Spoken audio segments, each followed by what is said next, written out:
İmtahanda yüksək bal toplamaq üçün nə etmək lazımdır? Bugünkü videomuzun mövzusu məhz bu olacaq. Səhifəni izləməyə davam edin. Həmçinin kanala abunə olun ki, daha çox videolarımızdan yararlana biləsiniz. Başlayaq. 1. Mütləq şəkildə dərs qrafiki tərtib edin.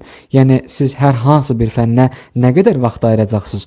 Onların dərs saatını mütləq tərtib edin. Dərs qrafiki ilə işləsəz, nizamlı şəkildə işləriniz gedəcək. 2.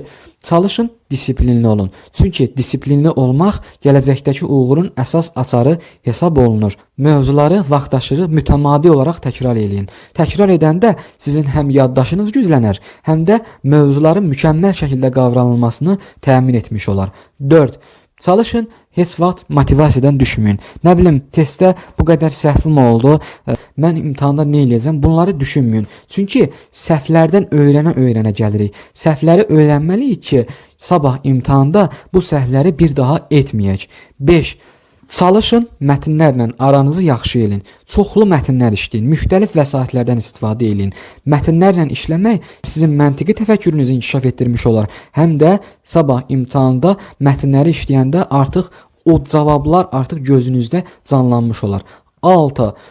Nə qədər dərs oxusaz da, nə qədər zəhmət çəksəz də, çalışın istirahətə də müəyyən qədər vaxt ayırın. Çünki istirahət etmək də bu işin əsas parçası hesab olunur. İstirahət etməsəz, sizin motivasiyanız da aşağı düşmüş olar, həm də sabahki dərsləri eyni aura ilə, eyni enerji ilə edə bilməzsiniz.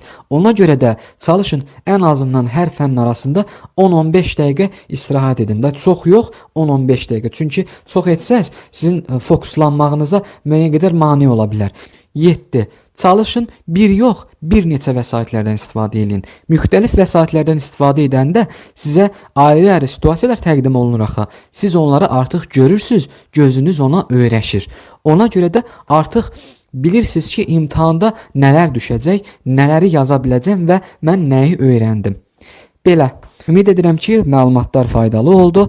Bizim onlayn dərslərimiz üçün 050 759 92 08 nömrəsinə yazıb məlumat ala bilərsiniz.